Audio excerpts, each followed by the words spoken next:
Hello everyone and welcome back. I'm Duke Silver. Today we're going to be playing Hercules. So Hercules hero power is at 20 and 6 HP. You double all your permanent stats of all your characters. So pretty interesting hero. I like Hercules quite a bit. Normally I don't like taking dwarves early, but when you get a start like this, we got Dwarfy into a Demon's Deal with a 1-cost item on turn 1. You can't pass that up, especially if you have another Dwarfy in the shop. Like it's just too many stats early to pass up. We also get another convenient Demon's Deal here. We're going to get to take one of these 2s as well as another 1-cost item, filling our entire board with items already. And yeah, just a great amount of stats early. Not quite dominant there, but still looking pretty good. I mean, we have 8 gold on we're going into 3.0, which is a fair amount. We're going to be able to pick up a Snow White here. And yeah, so with Snow White, we just want to, of course, we want to cycle our 1-cost items.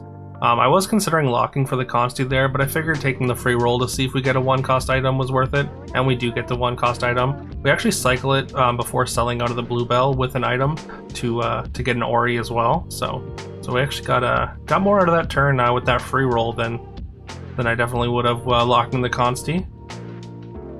Gonna take another Demon's Deal here, and there's a triple for our Dwarfy. We're just going to take the bottle ship here. I mean, seeing extra chances to see Anvil. I mean, because we're basically locked into dwarves already. Like, I mean, the game's just kind of feeding us dwarves right from the word go here. We're just going to sell an item there so we can buy a 2 and then get another item. I mean, I wanted to buy the item, we just didn't have anywhere to put it, so we needed to get another body there. Or, I mean, I guess we could have just cycled the item and taken a roll instead, but we bought the dog anyways. We're gonna finish our Snow White quest here, and we're gonna get our four looks at a level 3 treasure, none of which are the Anvil, which is exactly the one that we wanted. But we are gonna take a baby mimic. A baby mimic with the bottle ship is a pretty potent little sort of synergy. I mean, we get more looks at treasures that are gonna be better to double up on, anyways. I decided to bench the dog there, which is really silly in hindsight. Like, I should have just thrown an item on it, but I was kind of running out of time and then just kind of made the decision. We get kind of destroyed by a catalyst board. I don't know if having the extra attack or having another body on the board was going to make a difference, but anyways, we lose the fight. We do drop below 20, so fortunately, all those stats that Snow White gains are permanent stats. So like I said, dwarves, you don't necessarily want to be dwarves on Herc. But if you get Snow White up to a decent size, you get a lot of stats.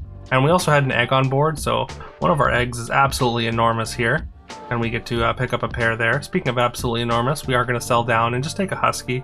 Especially on level 4, you don't want to be like doom rolling for just for items. And like, Hobby's like not a premium dwarf. You'll pretty much take it when you see it if you have critical mass of items. But again, I'm not super excited to pick up a hobby, so we're just going to take all the stats we can. You really want to just get XP in this spot. With all those extra stats we got from the Herc hero power, I think like trying to find an XP spell would be ideal, just to get over this level 4 hump here. Speaking of hobby, we are going to pick it up. I mean, we have 4 gold left, so it just works out really, really well here. It is a reasonable amount of stats. We can just throw a couple items on there and it becomes a 20/20. So it's definitely not terrible. And we get to kind of shield one of our eggs, because I mean, we do want to triple the egg. Because we have this baby mimic and the bottled treasure, we just want another shot at the anvil. I guess technically we don't actually have an extra shot because it's the egg. We're gonna definitely see the egg shrine. And yeah, no anvil for us, unfortunately. So we could just skip here and try and cash in the baby mimic later, but I think we're just gonna take the Jack's magic bean. We're going into 5 next turn, so I think copying the magic bean and then just trying to get a 5 triple through like a Narcissus or there's 2 level 5 dwarves that we're pretty happy to pick up through that to just try and get an early 7. I think that's worth the baby mimic here. And with the bottled ship, of course, level 7 treasures are even more valuable because we get to see more of them. So we get the best shot at taking the best ones, of course. All Alright, so yeah, now basically we're looking for Narcissus, we're looking for Tempe, and we're looking for Smithy, and that's pretty much it. There's the Smithy, so we're gonna snap that up. We're gonna throw all the items we can onto it. We want to load all our pouches onto Smithy. Smithy gives all the items attached to him +2/+2 every combat. So you want to start scaling those items, and then eventually you move them over to Tempe, and Tempe doubles all the stats on the items attached to him. So they kind of work in conjunction. It's a little bit awkward that they're both on 5 because. Yeah, you generally don't find like a critical mass of both of them, and it gets pretty expensive especially after the first one. Oh, also I know I should just say like kind of a not on topic here. There is a new patch on the beta with some pretty big Slay and Mage changes. I have played some games on the beta, but unfortunately nothing too exciting to show off. Like basically just like your standard comp wins, nothing that really shows off the changes. So that's kind of why we went with the dwarf game. I do have some beta games, but I'm gonna try and get some more recorded and see if I can get like a something that shows off some of the new changes, anyways, in the next day or two. That is if the patch doesn't go live, and then we're just uploading those anyways. Yeah, so some interesting changes for sure. Like I said, Slay and Mages got some upgrades, and also they removed Heavy from all but the 2 most important combat spells, which was a suggestion that I made on the Discord, and I was very happy to see at least it mostly implemented. Yeah, hopefully after some time on the beta, the heavy will get dropped from both Starlight Strike and Circe's Cup, since the Merlin's Staff did go to 6, which is just kind of silly to move the level 5 spell doubler to 6 without being able to copy the only removal spells that matter on 6. Anyways, that's enough of that.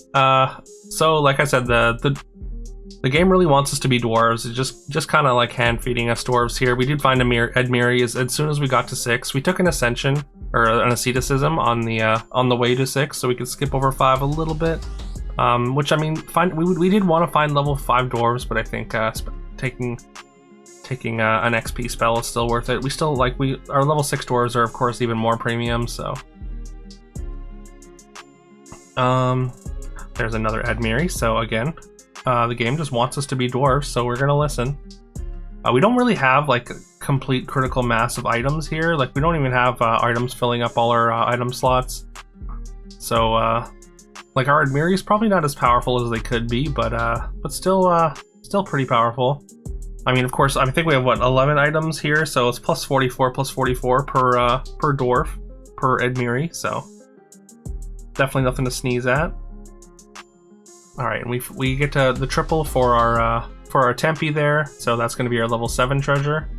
Just throw a spell on, it doesn't really matter what, but I mean, I guess technically the best option is to get the Tempe there, and we see Savitri has moved into Slay. We do knock their revive charge off, so depending on when we see them next or how powerful they get from here. Hopefully they get knocked out or something. We're gonna take a Holy Grail here. I mean, I think it's just kind of a no-brainer for dwarves. We want to see level 6 treasures. I mean, dwarves is another comp that wants anticipating drumroll, just like dogs and stealth.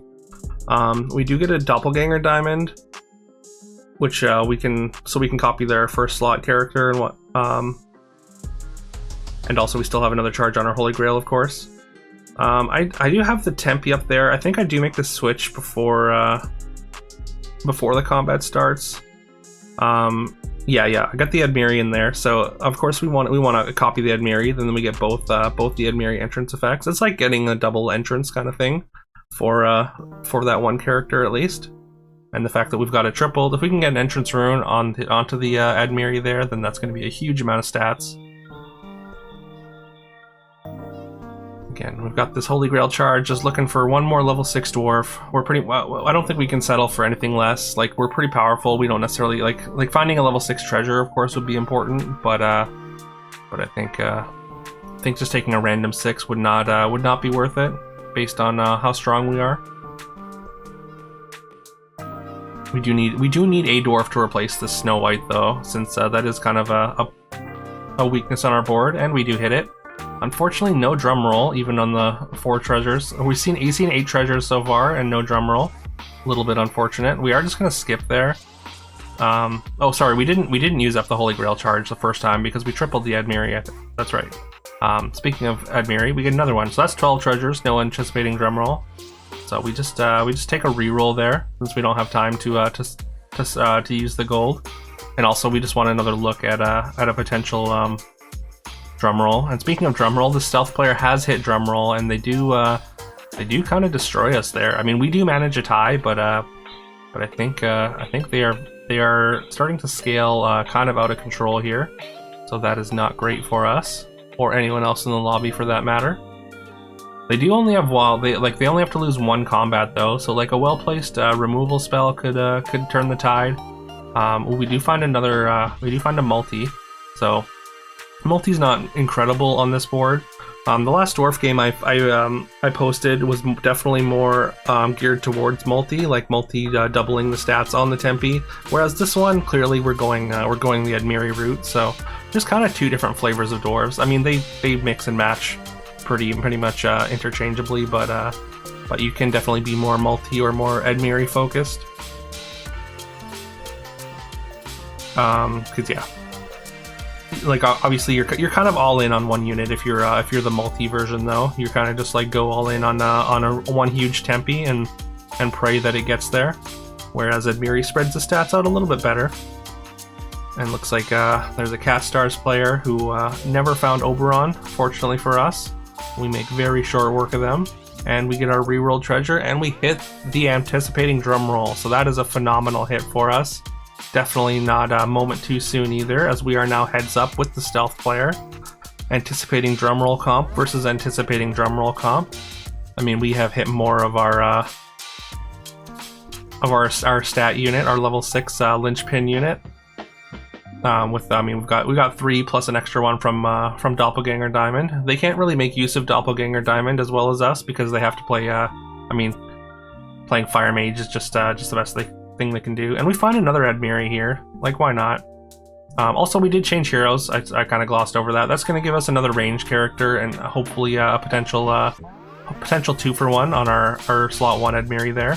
Also, Multi is a range character as well, and our Tempe is unyielding, so just kind of relying on that to be enough, and it is. We just managed to get over top of them. Where the Fire Mage didn't 3-for-1 us. If they'd 3-for-1'd us and not 2-for-1'd us, like it was kind of 50-50 there, then I think we probably get a tie there, I guess. Although if it hits slot 1 and hits both our first range character and our unyielding Tempe, then things could go really, really badly for us. But fortunately, they didn't. We managed to outstat and outscale Slay. Or stealth, sorry. I don't know why my brain wants to say slay instead of stealth. It happens a lot. But yeah, it's very satisfying to beat stealth. Stealth has been just kind of like the bane of everyone's existence for the past for this whole patch, pretty much. So being able to go over top of them feels real good. But yeah, let me know if you enjoyed that. Please leave a like, comment, subscribe. I would very, very much appreciate all of that. Or any one of them even. I hope you all have a fantastic rest of your day, and yeah, I'll see you tomorrow. Hopefully with some beta gameplay, or potentially just a new live patch gameplay, depending if it goes live. All right, bye bye.